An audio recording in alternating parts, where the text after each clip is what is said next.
मेरा पति दुबई में नौकरी करता था और वहां से पैसे भेजता था।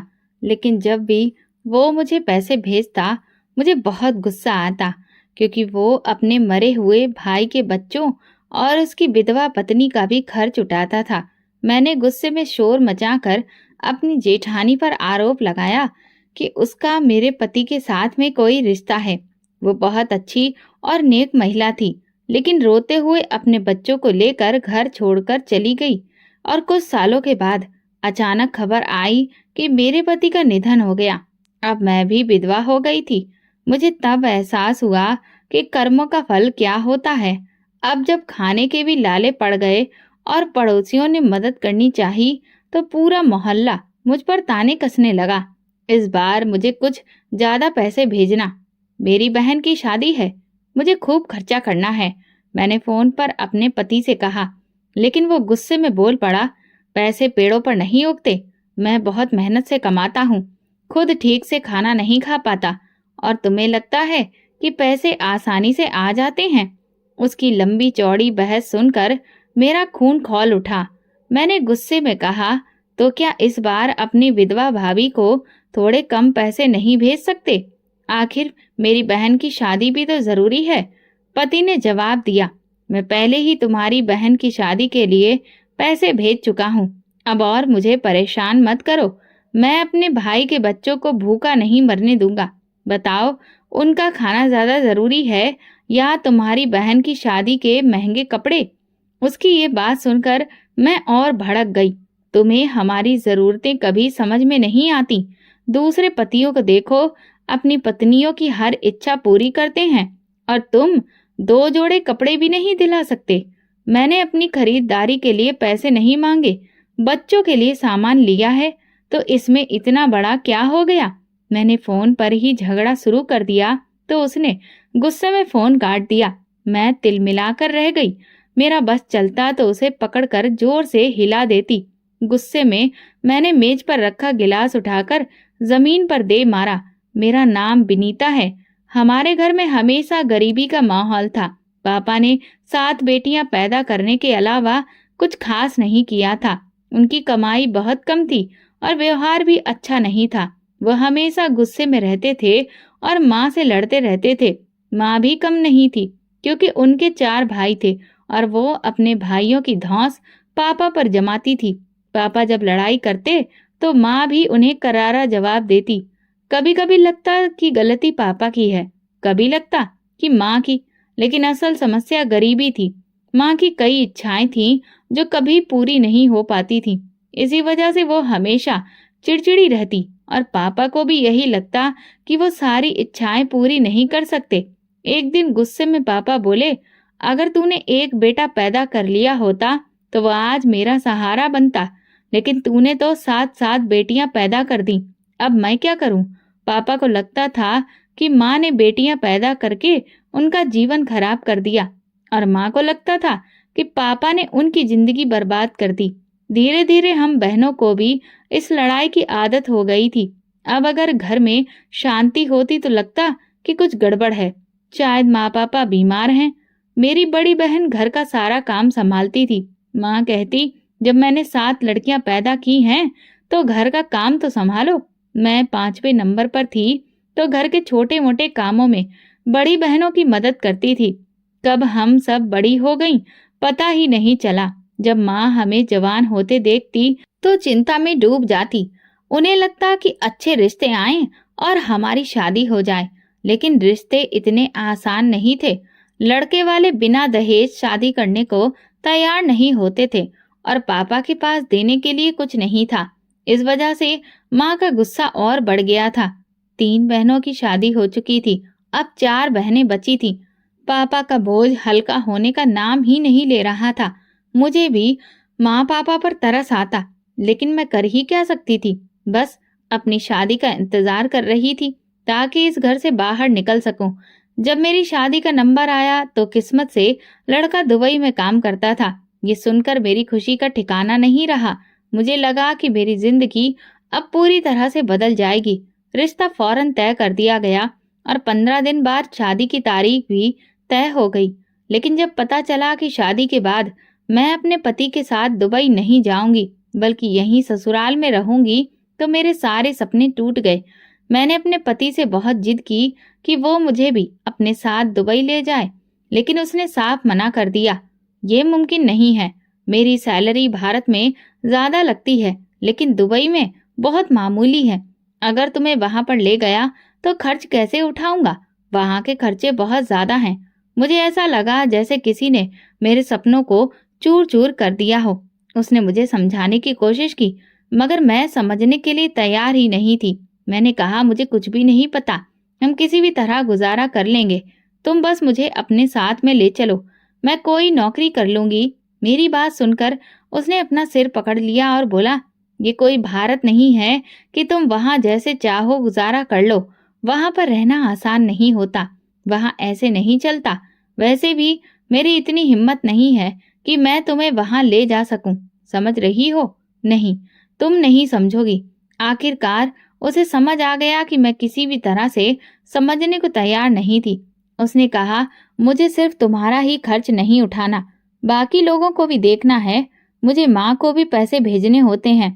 उसकी बात सुनकर तो मुझे बहुत गुस्सा आ गया। भला पति की जिम्मेदारी अपनी पत्नी और बच्चों का खर्च उठाना है या पूरे घर का? मेरे ससुराल में सास ससुर के अलावा मेरे जेठ और जेठानी भी रहते थे, जबकि मेरी 3 नंदे शादीशुदा थीं। फिर भी मेरी सास जब भी नंदे आती जाती, उन्हें कुछ न कुछ देती रहती। वो मेरे पति की कमाई यूं ही बांट रही थी। मेरे जेठ की आमदनी भी बहुत ज्यादा नहीं थी, लेकिन घर में जरूरत का हर सामान मौजूद था, जिससे साफ पता चलता था कि ये सब मेरे पति की कमाई से ही मुमकिन हो रहा था। यहाँ से इतनी कमाई में ये सब खरीद पाना संभव नहीं था। मेरे ससुर तो बस दिन भर चारपाई पर पड़े रहते थे और मेरी जेठानी मेरे पति की कमाई पर ऐश कर रही थी। ये सब देखकर मेरा दिल जल जाता। मैं चाहती थी कि मेरे पति की कमाई सिर्फ मुझ पर और हमारे बच्चों पर खर्च हो और मैं वैसी जिंदगी जीऊं जैसी मैंने हमेशा सपने में देखी थी, लेकिन ऐसा हो न सका। मेरा पति मुझे दिलासा देकर वापस दुबई चला गया। पति के जाने के बाद भी मैंने हिम्मत नहीं हारी। मैंने सोच लिया था कि किसी न किसी तरह से मैं अपने पति को मना लूंगी। अभी तो हमारी शादी को ज्यादा समय नहीं हुआ था। मैंने सोचा कुछ साल मेहनत करूंगी और फिर वो जरूर मेरी बात मान जाएगा। आखिर पानी अगर लगातार पत्थर पर गिरता रहे तो उसे भी तोड़ देता है। फिर ये तो एक इंसान था, खासकर जब हमारे बच्चे हो जाएंगे तब वो खुद ही मुझसे दूर नहीं रह पाएगा। इसलिए मैंने सोचा कि जल्दी से जल्दी माँ बनने की कोशिश करूं, ताकि मेरे पति का ध्यान सिर्फ मुझ पर और हमारे होने वाले बच्चों पर रहे। मेरा पति साल में सिर्फ एक बार घर आता था और 2 महीने रुककर वापस चला जाता था। मैं उसकी वापसी का बेसब्री से इंतजार करती। मेरी सास मुझसे घर के काम करने के लिए कहती, लेकिन मैं साफ मना कर देती। आखिर मैं क्यों करूं? जब मेरे पति की कमाई पर पूरा घर पल रहा था, तो घर का काम मेरी जेठानी को करना चाहिए था। वो बिना कुछ कहे घर का सारा काम कर लेती। उसने कभी भी ना तो सास से बहस की और ना ही मुझसे काम करने को कहा। अगर वो कहती भी तो मैं उसे मुंह तोड़ जवाब देना जानती थी, लेकिन उसने कभी मुझे ऐसा कुछ भी नहीं कहा। वो चुपचाप सब काम कर लेती। मैं जब चाहती अपनी मर्जी से काम कर लेती और जब मन नहीं होता तो किसी काम को हाथ तक नहीं लगाती। कुछ महीनों के बाद मेरी सास ने मेरे पति से मेरी शिकायत करनी शुरू कर दी। फिर मेरे पति ने मुझे फोन पर समझाना शुरू कर दिया, लेकिन मैंने तो साफ कह दिया, जब आप घर आएंगे तो मैं खुद आपको सब कुछ बता दूंगी।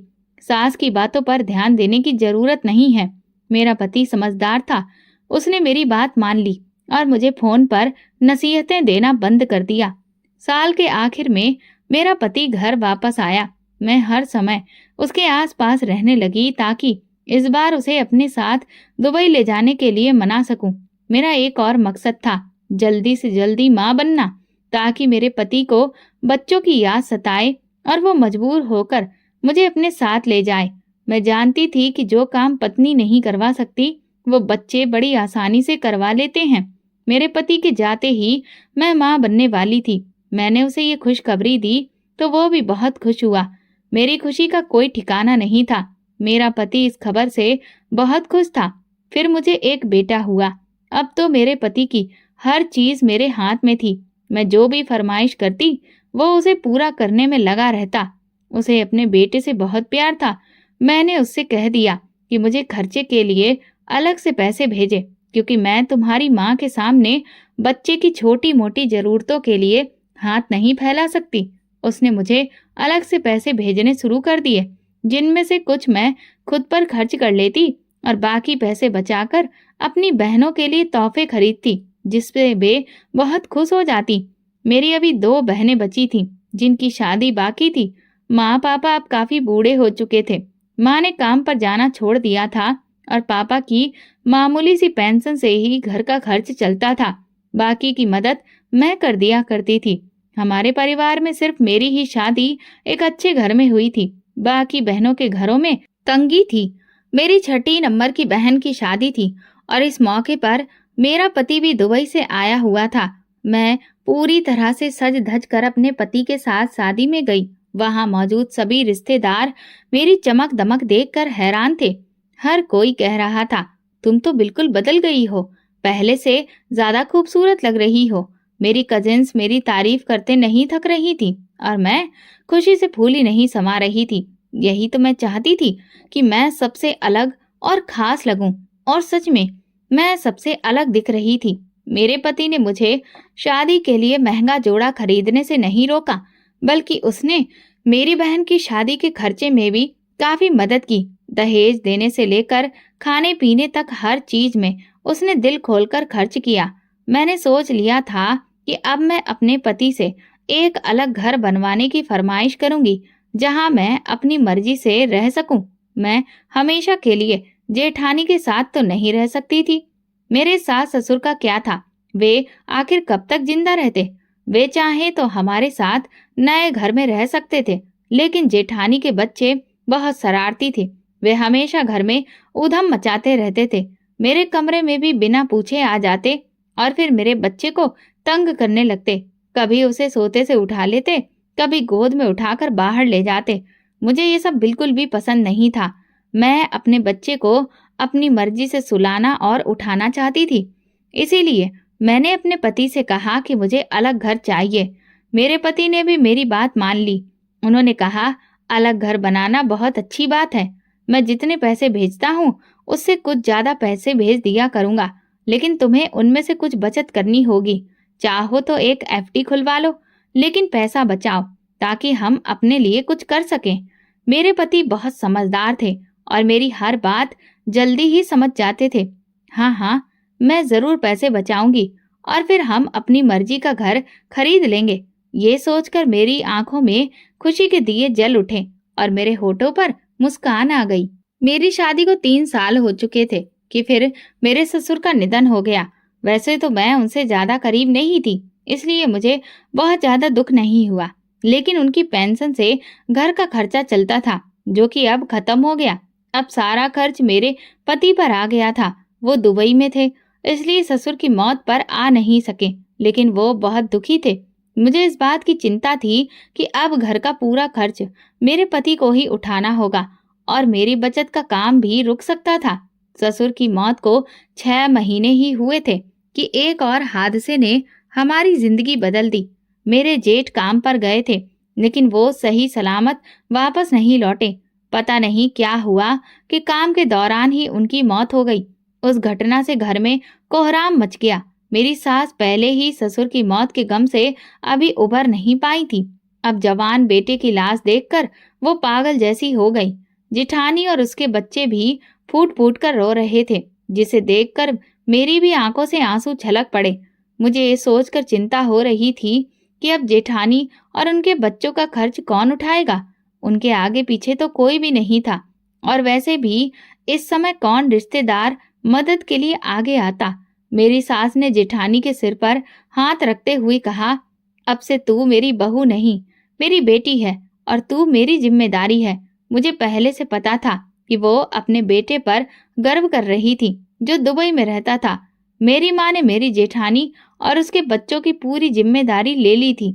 घर का खर्च वैसे ही चल रहा था। मेरी माँ, पापा की पेंशन और राजीव की कमाई भी बंद हो गई थी।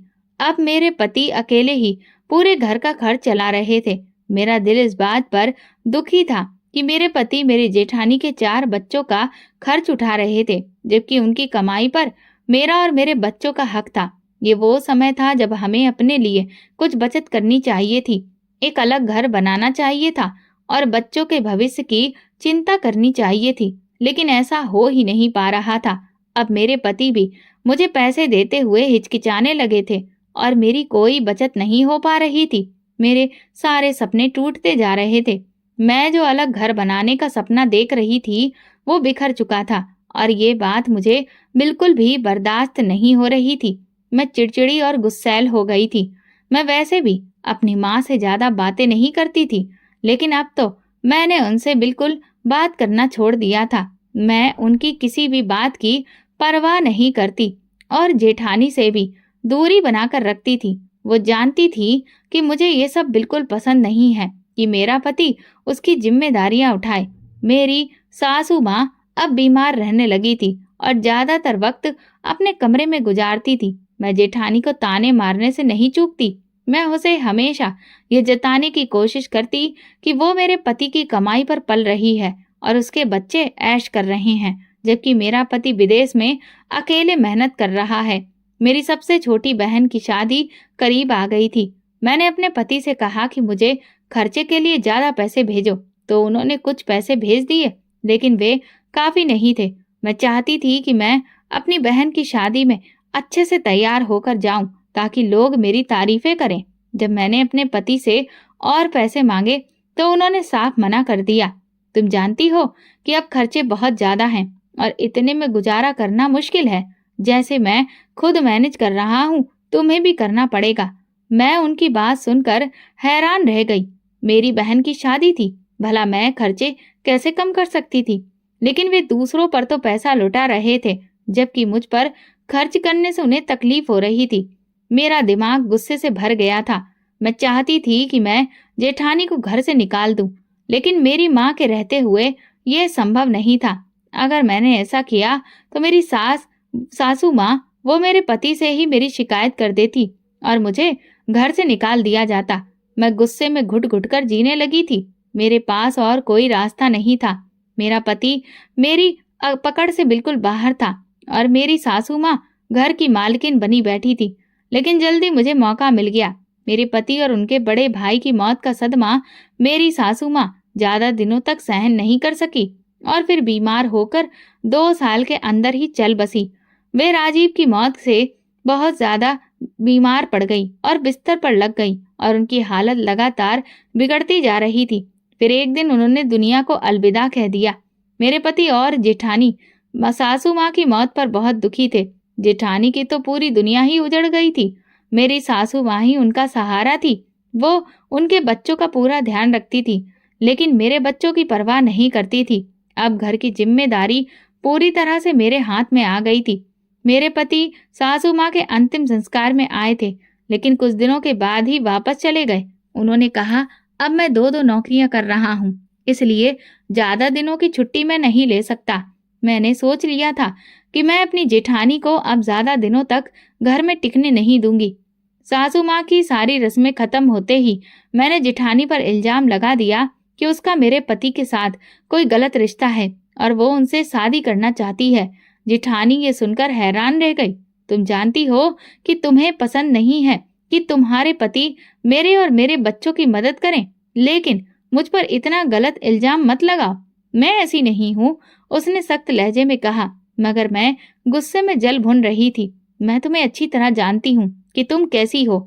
अब मेरे घर से निकल जाओ और हमारी जान छोड़ो। मैं तुम्हें अब एक पल भी बर्दाश्त नहीं कर सकती। मैंने उसे घर छोड़ देने के लिए कह दिया।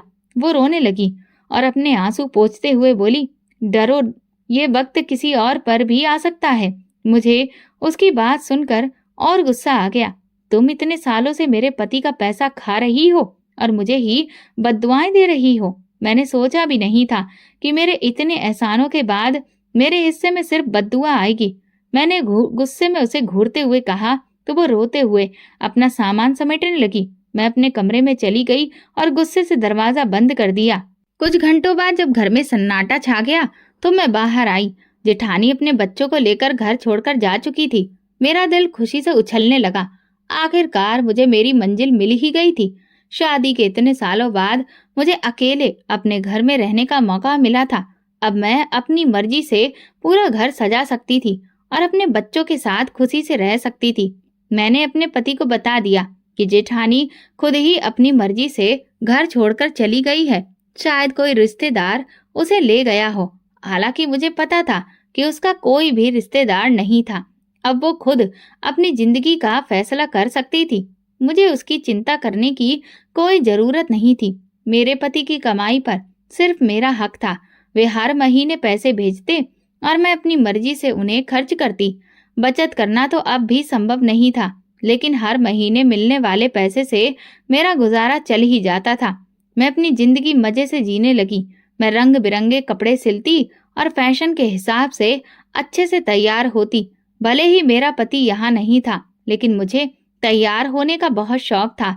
मैं सज धज कर मोहल्ले में घूमने निकल जाती और वहाँ की गरीब औरतों को अपने खूबसूरत कपड़े दिखाती। जब वे जलन और ईर्ष्या से मुझे देखती तो मुझे बहुत खुशी होती। मेरी जिंदगी बिना किसी चिंता के गुजर रही थी। घर के अधिकतर काम नौकरानी ही कर देती थी और बच्चों के लिए मैं बाहर से खाना मंगवा लेती थी। मुझे भी घर का खाना बना हुआ पसंद नहीं था, इसलिए मैं रोज बाहर से कुछ मंगवा कर खाती। बच्चे भी खुशी खुशी बाहर का खाना खाते और हमारा दिन फिर इसी तरह से कट जाता। मैं अक्सर तैयार होकर कभी किसी बहन के घर तो कभी किसी और के घर चली जाती। मैं अपने साथ साथ खाने पीने की चीजें भी ले जाती और हम सब मिलकर हंसी मजाक करते और खूब खाते।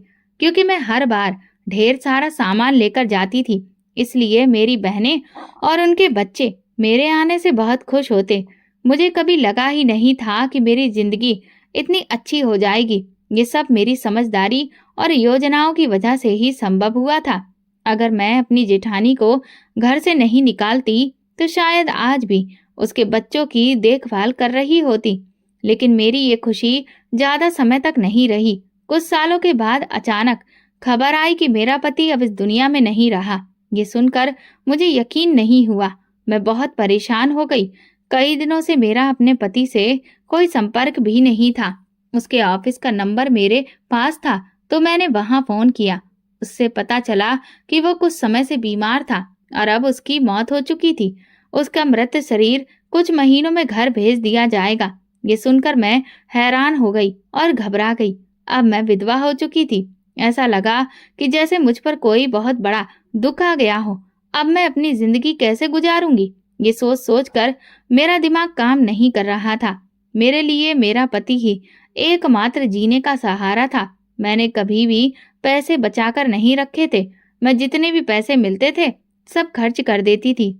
मैंने अपने पति से कहा भी था कि वो खुद कुछ पैसे बचा ले, क्योंकि महंगाई बढ़ रही थी और मेरे लिए बचत करना आसान नहीं था। अब सारे पैसे खत्म हो चुके थे। बच्चे रोज मुझसे कुछ न कुछ मंगवाने के लिए कहते, लेकिन मैं कहाँ से ला कर देती? घर में खाने के भी लाले पड़ गए। जब मैंने अपनी बहनों से उधार मांगा तो उन्होंने साफ मना कर दिया। वे बोली कि उनका खुद का घर खर्च मुश्किल से चल रहा है, वे मेरी मदद नहीं कर सकती। मेरा तो कोई भाई भी नहीं था और पापा भी बहुत पहले गुजर चुके थे।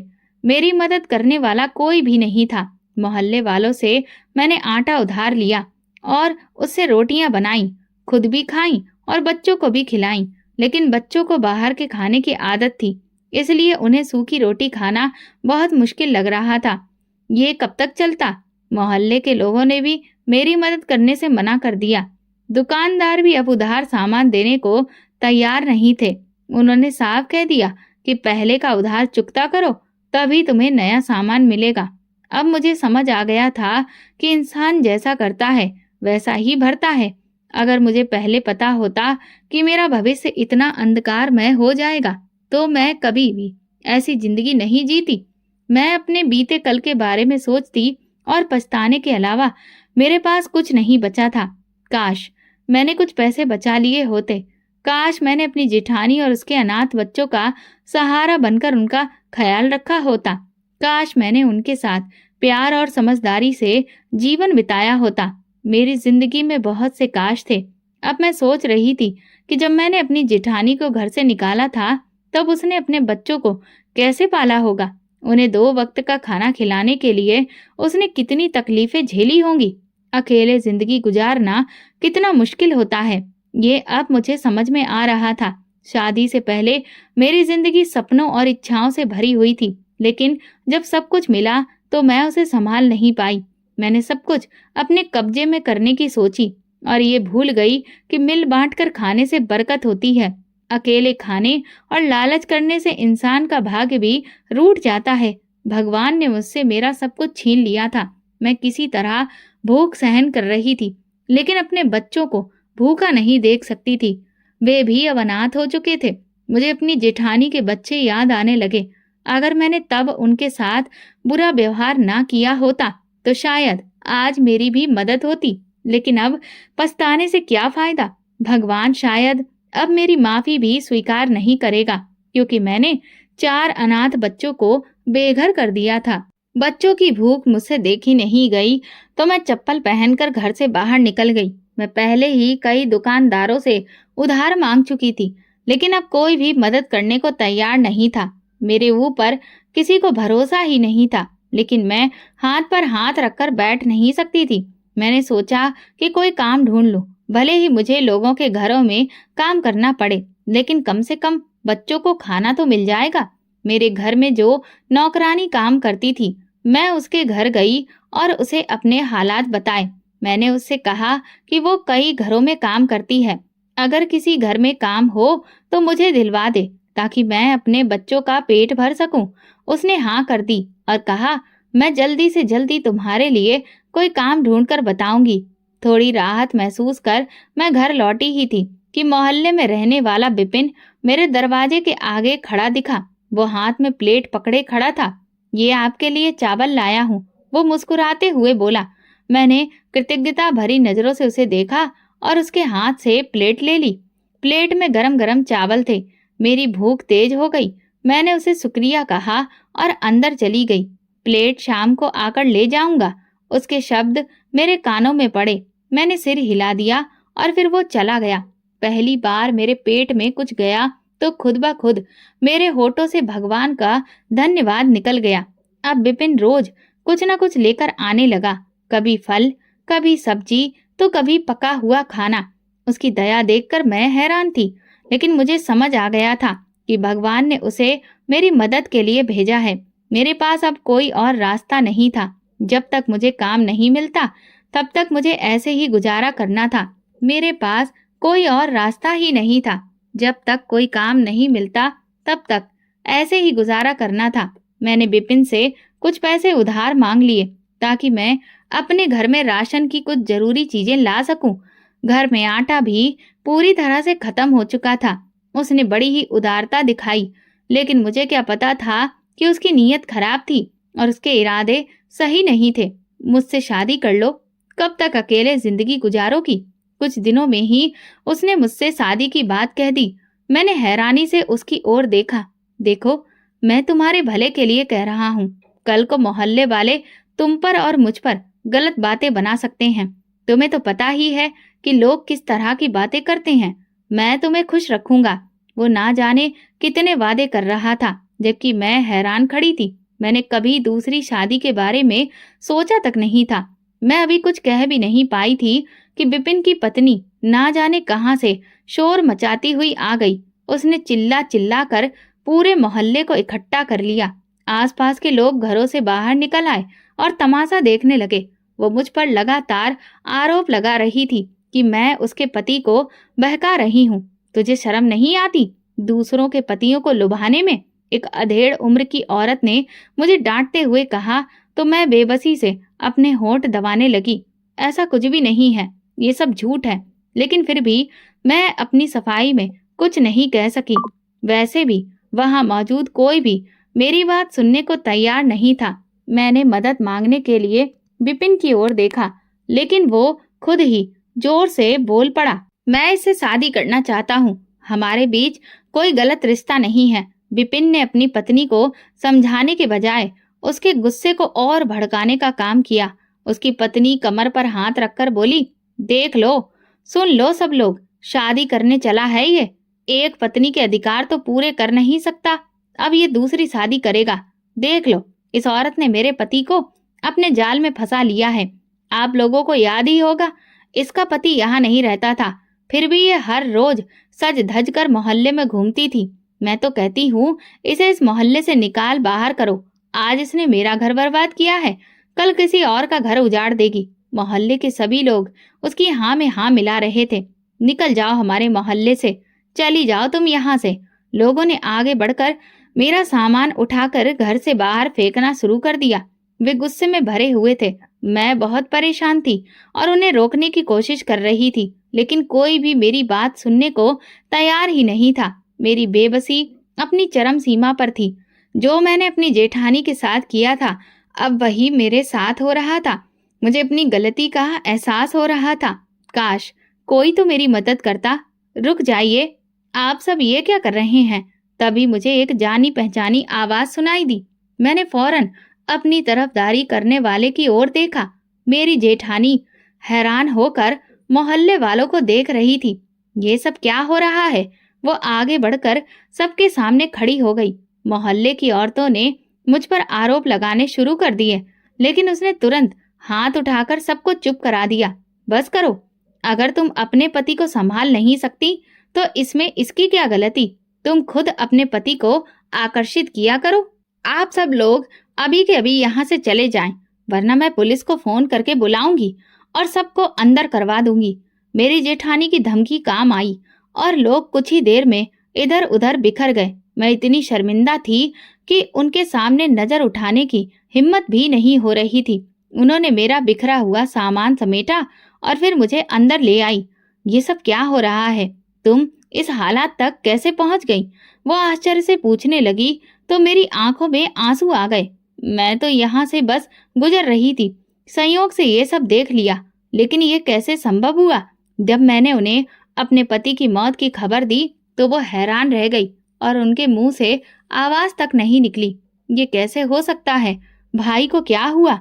उनकी आंखों में आंसू आ गए। वो तो इतने अच्छे इंसान थे कि मुझे अपने सगे भाई की तरह प्रिय थे। तुमने मुझे बताया क्यों नहीं? कम से कम एक बार पुकारती, मैं तुम्हारी मदद के लिए हर समय तैयार रहती। मैं तुम्हें क्या पुकारती? मैं तो खुश थी कि मेरी उससे जान छूटी। मैंने एक बार भी नहीं सोचा कि वो कहाँ जाएगी। मुझे उसके ठिकाने का कोई पता नहीं था जो मैं जाकर उसे बता सकती। मैं तुमसे बहुत शर्मिंदा हूँ, मुझे माफ कर दो। मैंने तुरंत उनके सामने हाथ जोड़ दिए तो उन्होंने मेरे हाथ पकड़ लिए। ऐसा मत कहो, मैंने हमेशा तुम्हें अपनी बहन की तरह माना है। ये तो भगवान की मर्जी थी कि मैं विधवा हो गई और मेरे बच्चों की परवरिश के लिए मुझे किसी सहारे की जरूरत थी। तुम्हारे पति ने हमेशा मेरा साथ दिया था। मेरी सास ने भी मुझे कभी भी किसी चीज की कमी महसूस नहीं होने दी थी। लेकिन तुम्हें ये लगा कि शायद मैं तुम्हारे पति को अपने पक्ष में करने की कोशिश कर रही हूँ, जबकि वो मुझे भाई की तरह प्रिय थे।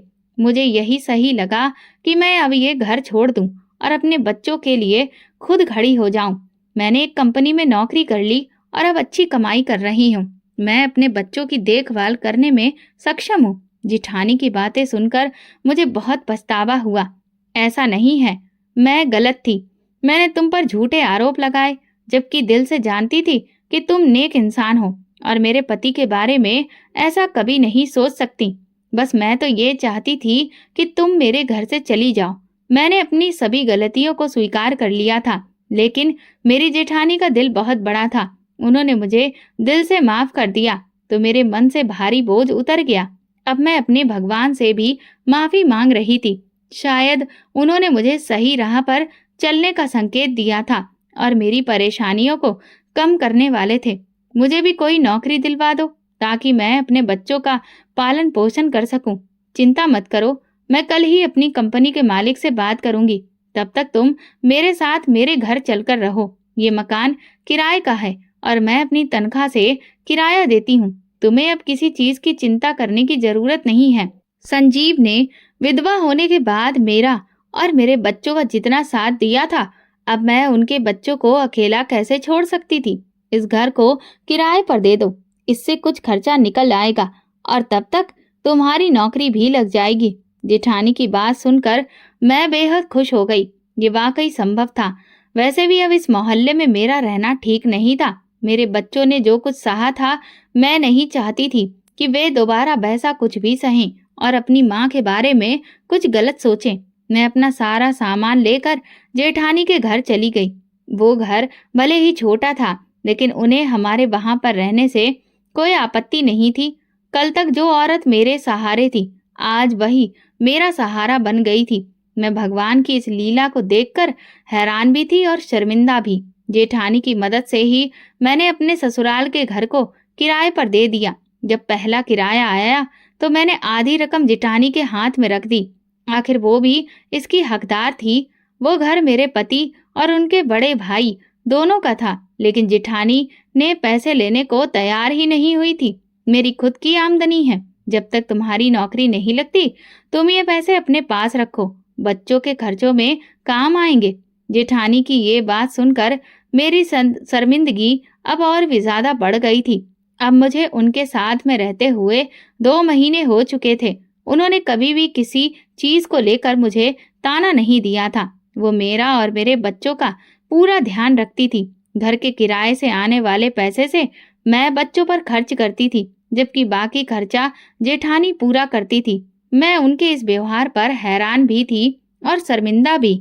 मुझे अब तक नौकरी नहीं मिली थी, लेकिन कंपनी के मालिक ने वादा किया था कि जैसे ही कोई जगह खाली होगी वो मुझे जरूर बुलाएगा। जेठानी के घर आने के बाद मेरे बच्चों को एक भी दिन भूखा नहीं सोना पड़ा। माँ का शुक्र था कि वे रोज भरपेट खाना खा रहे थे। मैं भी संतुष्ट थी और अब आत्मनिर्भर बनने की कोशिश कर रही थी। एक दिन दरवाजे पर दस्तक हुई तो मैं दरवाजे की ओर बढ़ी। मेरी जेठानी नौकरी पर गई हुई थी और उनके सभी बच्चे स्कूल में थे। घर पर सिर्फ मैं और मेरा छोटा बेटा था, जबकि बड़े बेटे को मैंने जेठानी के बच्चों के साथ उसी स्कूल में दाखिला दिलवा दिया था। मैंने दरवाजा खोला तो अपने पति को सामने देखकर मैं चौंक गई। मेरे मुंह से शब्द ही नहीं निकल रहे थे। मैं इतनी स्तब्ध थी कि मुझे यकीन ही नहीं हो रहा था कि मेरा पति जिंदा और सही सलामत मेरे सामने खड़ा है। ऐसे क्या देख रही हो, अंदर नहीं बुलाओगी? वो हल्की मुस्कान के साथ बोला तो मैं तुरंत एक तरफ हट गई। आप जिंदा हैं, लेकिन आपके ऑफिस से तो पता चला था कि आपकी मृत्यु हो गई। फिर आप वापस कैसे आ गए? ये सब कैसे हुआ? मैंने एक के बाद एक कई सवाल पूछ लिए। मैं तुम्हें पूरी कहानी सुनाऊंगा, पहले मुझे एक गिलास पानी तो दो। बड़ी मुश्किलों से तुम लोगों का पता लगाकर मैं यहाँ तक पहुंचा हूँ। मैं पहले पुराने घर पर गया था, लेकिन तुम वहाँ क्यों नहीं हो? उसके इस सवाल पर मैं चुप रही। पहले तुम ये बताओ कि तुम कैसी हो? मैंने तुम्हारे बिना बहुत मुश्किल समय बिताया है। ये कहते ही मैं अपने पति के कंधे से लगकर रो पड़ी। अरे पगली, रो क्यों रही हो? अब सब कुछ ठीक हो गया है। दरअसल जिस दिन हादसा हुआ, मैं कंपनी की बस से घर लौट रहा था। रास्ते में बस का एक्सीडेंट हो गया और मैं झाड़ियों में गिर गया। बस में आग लग गई, जिससे कंपनी के लोगों ने मान लिया कि मैं भी उसी हादसे में मर गया, लेकिन मैं जिंदा था। मुझे किसी ने झाड़ियों से निकालकर अस्पताल पहुंचाया। मैं बेहोश था, इसलिए किसी को भी ये नहीं पता था कि मैं कौन हूँ। जब होश आया तब भी मेरी हालत बहुत खराब थी। मुझे गंभीर चोटें आई थी और ठीक होने में काफी समय लग गया। मैं चलने फिरने के लायक भी नहीं था। अस्पताल से छुट्टी मिलने के बाद मैं अपने फ्लैट पहुंचा और भारत लौटने की तैयारी करने लगा। लेकिन तुम जानती हो कि वहां से वापसी इतनी आसान नहीं होती है। मैंने कई बार फोन से संपर्क करने की कोशिश की, लेकिन तुम्हारा नंबर ही नहीं लगा। घर के फोन पर भी कॉल किया, लेकिन कोई जवाब नहीं मिला। तब मैंने खुद भारत आकर तुम्हें सब कुछ बताने का फैसला किया। हाँ, फोन का बिल जमा ना होने की वजह से वो तो कब का बंद हो चुका था। मैंने धीरे से कहा, मुझे अंदाजा है कि मेरे बिना तुम्हें कितना मुश्किल वक्त गुजारना पड़ा होगा, लेकिन अब मैं आ गया हूँ तो सब ठीक हो जाएगा। वो मुस्कुराते हुए बोला तो मैं भी मुस्कुरा दी। मैं अपने भगवान की बहुत आभारी थी, जिसने मुझे दोबारा जीवन जीने का अवसर दिया। मेरा पति जिंदा था, मेरे लिए इससे बड़ी खुशी और क्या हो सकती थी। बच्चे भी अपने पिता को देखकर बेहद खुश थे। उन्हें तो यकीन ही नहीं हो रहा था कि उनके पिता वापस लौट आए हैं। वे उत्साह से उन्हें अपने बीते दिनों की बातें सुनाने लगे। पति भी ये सुनकर भावुक हो गए कि उनके बिना बच्चों को कितनी कठिनाइयां झेलने पड़ी। जिठानी भी जब दफ्तर से लौटी तो मेरे पति को देखकर हैरान रह गई। हमारी खुशी का तो कोई ठिकाना ही नहीं था। मैं अपने भगवान की आभारी थी। शायद ये सब भगवान ने मुझे सही राह दिखाने के लिए किया था और अब मैं उस राह को पहचान चुकी थी। दोस्तों, अगर आपको हमारी कहानी पसंद आई हो तो कमेंट करके ज़रूर बताइए। वीडियो को लाइक करें और ज़्यादा से ज़्यादा शेयर करें।